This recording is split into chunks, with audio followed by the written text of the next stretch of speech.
विद्यार्थ्यांचं आंदोलन जे देशात सुरू आहे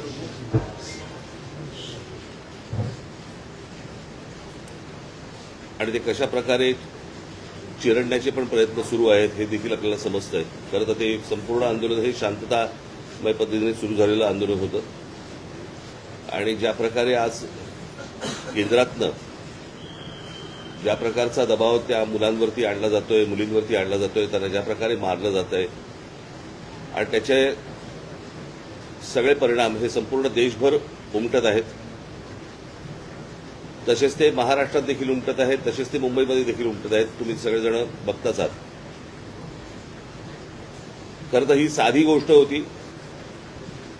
या सगळ्या प्रकरणामध्ये आजपर्यंत भारतीय जनता पक्ष ज्यावेळेला विरोधामध्ये होता, विरोधी पक्षामध्ये ज्यावेळेला होता, त्यावेळेला त्यांनी अनेक मंत्र्यांचे राजीनामे मागितले होते.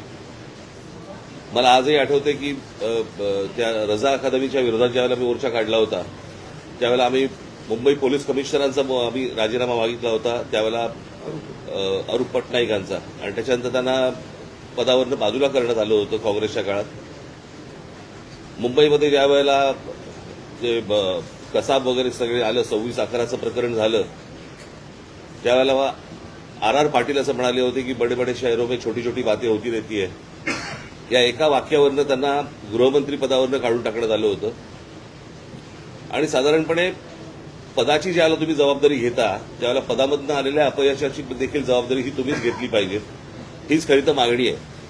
आणि हीच मागणी होती या मुलांची की हे काय पहिल्यांदा नीटचे पेपर फुटले नव्हते. ही मला असं वाटतं तिसरी वेळ आहे. नीट परीक्षा ज्यावेळेला आणल्या त्याच वेळेला आम्ही विरोध केला होता त्या गोष्टीला की असल्या केंद्रीय पद्धतीने तुम्ही या परीक्षा घेऊ नका. पण ते सत्ताच एवढी होती की त्यावेळेला कोणाला ऐकायची त्यांची तयारी नव्हती. आजही नाहीये. आणि आज प्रश्न असा आहे की आज राजीनामा धर्मेंद्र प्रधानांचा मागायला सुरुवात झाली होती, परंतु आता प्रश्न असा आहे की ज्या प्रकारे मुलांना मारलं गेलंय, आता हा प्रश्न प्रधानांपुरता मर्यादित न राहता पंतप्रधानापुरता पुढे गेलेला आहे. आणि त्याच्यामुळे गृह खातं आणि आज पंतप्रधानांनी आज काहीतरी ट्विट केलंय, पण त्या ट्विटला काही अर्थच नाहीये. खरं तर ह्या लोकांना बोलवून जर समजा त्यांच्याशी चर्चा केली असती आणि तो विषय जर नीट समजून घेतला असता तर एवढं प्रकरण पण झालं नसतं.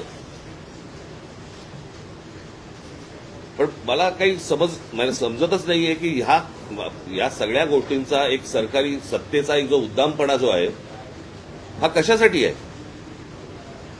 म्हणजे हीच गोष्ट आपण मला असं वाटतं की त्या शिखांचं ज्यावेळेला शेतकऱ्यांचं आंदोलन झालं त्यावेळेला देखील कोणाला ते भेटायला तयार नव्हते. ते पण तसंच त्यांनी मोडायचा प्रयत्न केला. मणिपूरच्या वेळेला पण देखील तेच प्रकरण झालं.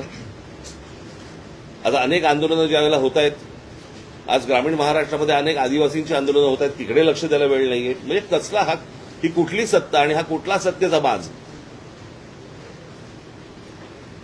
ती मुलं असं काय मागत होती बरं. नीटची परीक्षा द्यायला किती कष्ट असतात, किती त्रास त्यांना असतो हे त्या मुलांना विचारा एकदा.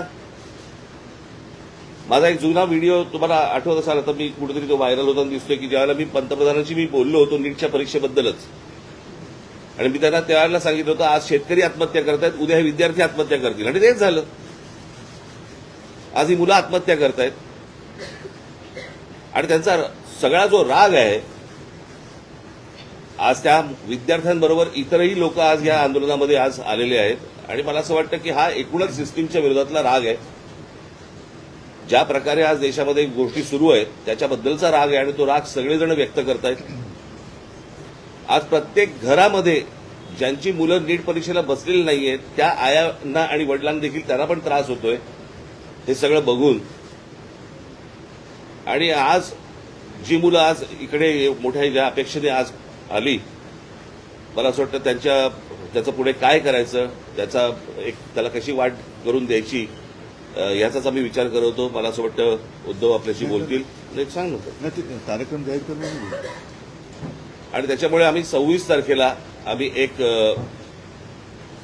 शक्ती प्रदर्शन मोर्चा म्हणा, शक्ती प्रदर्शन म्हणा किंवा काही म्हणा, या मुलांना घेऊन करायचं आम्ही ठरवलेलं आहे की मुंबईसारख्या एका महत्वाच्या, सर्वात महत्वाच्या देशातल्या शहरामध्ये देखील ही सगळी मुलं आणि सगळेजण पालक हे एकत्र येत आहेत आणि आपला राग रोष व्यक्त करतायत हे मला असं वाटतं केंद्राला देखील कळणं गरजेचं आहे. आणि त्याच्यासाठी म्हणून आम्ही येत्या 26 तारखेला रविवारी येत्या 26 तारखेला आम्ही हा मोर्चा आम्ही काढत आहोत. हा मोर्चा निघेल शिवाजी पार्क शिवतीर्थावरून हा निघेल आणि हा मोर्चा जाईल सिद्धिविनायकाच्या इकडे. तिथे जाऊन आम्ही देवाला साकडं घालणार आहोत की या सरकारला सुबुद्धी देव आणि याच्यासाठी म्हणून तिकडे आम्ही त्याची सांगता करणार आहोत. आणि हा आत्ताचा आमचा कार्यक्रम आहे. मला असं वाटतं पुढे मी कालच दिल्लीला जाऊन आलो. माझ्या आधी अमित पण जाऊन आला.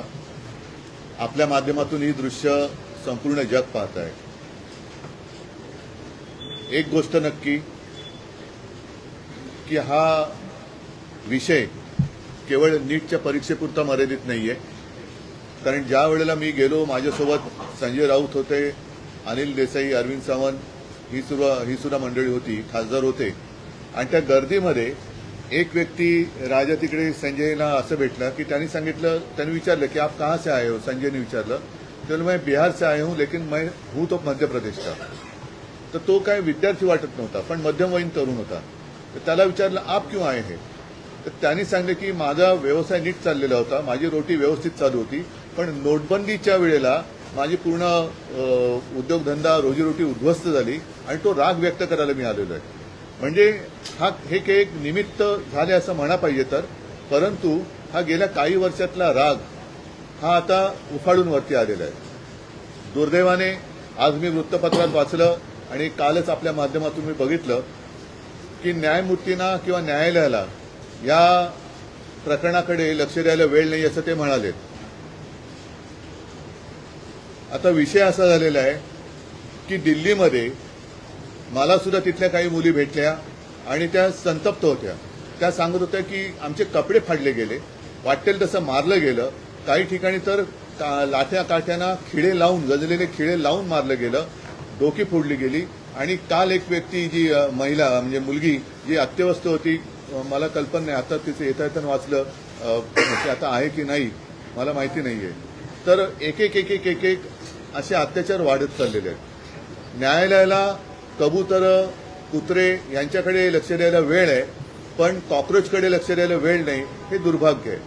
आणि देशाची परिस्थिती आता अशी झाली का, आणि न्यायालयाची परिस्थिती सुद्धा अशी धृतराष्ट्रासारखी झाली का. म्हणजे द्रौपदीने धृतराष्ट्राकडे न्याय मागण्यासारखं झालेलं आहे. आता मधल्या काळामध्ये चंद्रचूड यांनी न्यायालयाच्या न्यायदेवतेच्या डोळ्यावरची पट्टी काढली होती. ती न्यायदेवतेने परत पट्टी बांधली आहे का आणि कशासाठी बांधलेली आहे. हे एकूणच जे चाललेलं आहे हे सरकार आता कोणाला आपलं वाटते असं दिसत नाहीये. कारण मी ज्या वेळेला तिथे पोहोचलो तेव्हा जसं आता राज म्हणाला की आता विषय केवळ धर्मेंद्र प्रधान यांच्या राजीनाम्यापुरता नाही, तर ह्या मुलांना, या विद्यार्थ्यांना आता हे सरकार नकोसं झालेलं आहे. हेच विद्यार्थी होते, हीच मुलं होती ज्यांनी अच्छे दिन याची अपेक्षा करत या सरकारला निवडून आणलं होतं. पण हे सरकार निर्दयीपणाने वागतंय. पंतप्रधानांनी आज ते काय ट्विट केले, तर म्हणजे त्यांनी जाऊन बोलायला काय हरकत नव्हती. म्हणजे याच्यामध्ये कमीपणा बाळगण्याचं काही कारण नाहीये. आपली मुलं आहेत, आपली जनता आहे, यांच्याबरोबर चर्चा करायला कमीपणा वाटण्याची गरज नाहीये. पहिल्या दिवशी जर का सरकारने यांच्याबरोबर चर्चेचे दरवाजे उघडले असते किंवा पहिल्या दिवशी जर का यांना बोलवलं असतं तर ही इथपर्यंत वेळ वाढली नसती, एवढी हे आंदोलन ताणलं गेलं नसतं. लोकांना आज व्यक्त व्हायचंय. इतके वर्ष साठलेला राग, असंतोष हा उफाळून वर आलेला आहे आणि त्याला एक वाट करून देण्याचा आम्ही प्रयत्न करतोय. ही वाट करून देत असताना सर्वांना सांगतोय की कोणीही, कारण बरेच जण या असंतोषाच्या ठिणगीला वेगळं वळण लावण्याचा प्रयत्न करतायत. मग पोलिसांवरती हल्ले करण्याचा प्रयत्न करतायत. काही गुंड म्हणजे सिव्हिल ड्रेसमधले लोक, यांच्यात पोलिसांच्या लाठ्या यांच्या हातात कशा आलेल्या आहेत. म्हणजे त्यांच्या तिकडे नावाची पट्टी पण नाहीये, काही कपडे त्यांचे पोलिसांचे नाहीयेत. म्हणजे हे गुंड, आता माझं मग असं म्हणणं आहे की हे आंदोलन मोडायला पाकिस्तानमधून गुंड भाजपने आणलेत का. कारण यांची काय ओळख पाळख काही नाहीये. त्यांना ओळख विचारलं तर सरळ ते काही त्यांच्या निर्विकार चेहऱ्याने ते आपले बघतात लोकांकडे. काही त्यांना पडलेलं नाहीये. ना मुलांच्या व्यथेची त्यांना जाणीव आहे, ना त्यांच्या वेदनेची त्यांना जाणीव आहे. बेसुमार लाठीमार करतायत. आणि अशी ही सगळी गुंडागर्दी ही सरकार चालवत असताना कोणी गप्प बसू नये. आपण व्यक्त व्हायला पाहिजे आणि त्या व्यक्त होण्यासाठी ती वाट करून देण्यासाठी येत्या रविवारी आम्ही या मी मोर्चा म्हणण्यापेक्षा एक देशाची ताकद काय असते ती ताकद दाखवून देण्यासाठी ह्या मोर्चाचं आयोजन केलेलं आहे. जसं राजने सांगितलं की शिवाजी पार्क ते सिद्धिविनायकला राज आपण जाऊन दोन गोष्टी करू. एक तर या सरकारला सुबूत देणे, नाहीतर सिद्धिविनायकाला साकडवलं की या देशावरती आलेलं हे अरिष्ट सरकारच्या रूपाने हे लवकरात लवकर दूर कर.